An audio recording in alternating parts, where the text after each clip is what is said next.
Machine Bhagiratha నీళ్లే తాగేలా చూడండి. RO ప్లాంట్లు, bore నీళ్ల వాడకాన్ని తగ్గించాలి. మిషన్ భగీరథకు పెద్ద వ్యవస్థ ఉన్నది. రాష్ట్ర స్థాయిలో అవగాహన కార్యక్రమాలు నిర్వహించాలి.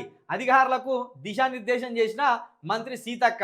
మిషన్ భగీరథ ద్వారా సరఫరా అవుతున్న తాగునీటిపై ప్రజలకు విశ్వాసం, అవగాహన కల్పించేలా చర్యలు చేపట్టాలని పంచాయతీరాజ్, గ్రామీణాభివృద్ధి, గ్రామీణ మంచినీటి సరఫరా శాఖ మంత్రి సీతక్క అధికారులను ఆదేశించారు.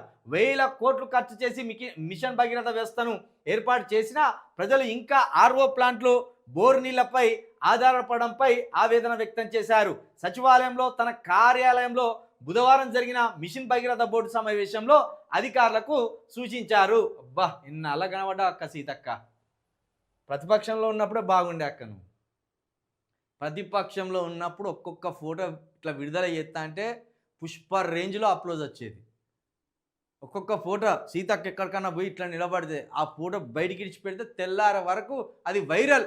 సీతక్క జై, సీతక్క జై అట్లుండేది. పాపం ఇప్పుడు సీతక్కకు ఆ ఫోటోలకు సంబంధించి స్టిల్స్ లేకుండా పోయింది.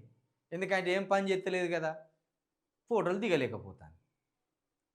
నేను అప్పటికే అనుకునేది ఇదంతా వచ్చి డ్రామా అధికారంలోకి రావడానికి వీళ్ళు ఆ చెరువు నీళ్ళలోకి పోయి అక్కడ నిలబడి ఫోటోలు దిగేది. ఆ అడవులల్లో కరోనా కాలంలో చిన్న మూటలు ఎత్తుకొని 1 కిలోమీటర్ 2 కిలోమీటర్లో పోయి అట్లా ఫోటోలు దిగేది.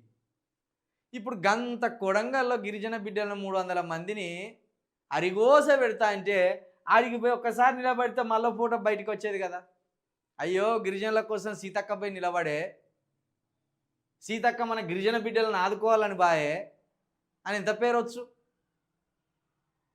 మంత్రి పదవి వచ్చింది, సైలెంట్ అయిపోయింది సీతక్క. ఇప్పుడు మంచినీళ్ళ కోసం మాట్లాడుతుంది. మిషన్ భగీరథ వేల కోట్లు పెట్టి ఆ వ్యవస్థను ఏర్పాటు చేసిందో ఆ నీళ్ళు ఎవరు తాగుతలేరు. మళ్ళీ ప్లాంట్ల దగ్గరికి పోయి కొనుకొచ్చుకోవాల్సిన దుస్థితి ఏర్పడ్డది. ఒక్క క్యాన్ వాటర్ హైదరాబాద్లో కొంటే 30 రూపాయలు, ఊర్లలో కొంటే 10 రూపాయలు. అంటే రోజుకు ఒక 5-6 వాటర్ క్యాన్లు వడతాయి వచ్చి అవలీలగా. ఇది చలికాలం కాబట్టి 2 వడతాయి అనుకుందాం. ఇక దేనికి మరి మిషన్ భగీరథ దేనికి? ఈ నల్ల వ్యవస్థలు ఉండి దేనికి? గ్రామ పంచాయతీలో నీటి సరఫరా దేనికి?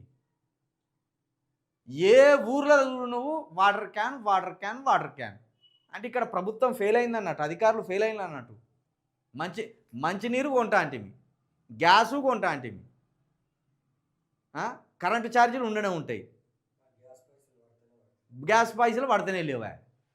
మళ్ళీ నీటి పన్ను కూడా ఉంటూనే ఉంటుంది, ఇంటి పన్ను కూడా ఉంటూనే ఉంటుంది. ఇక మరి ప్రజలకు ఏం ఫ్రీగా ఇస్తాను ఈ ప్రభుత్వాలు? ఇవ్వవలసినవో ఫ్రీగా ఇస్తలేరు. మిషన్ భగీరథ వ్యవస్థ అంత వేల కోట్లు పెట్టి ఇప్పటి వరకు ఆ వాటర్ అందుతలేవు నీళ్ళు.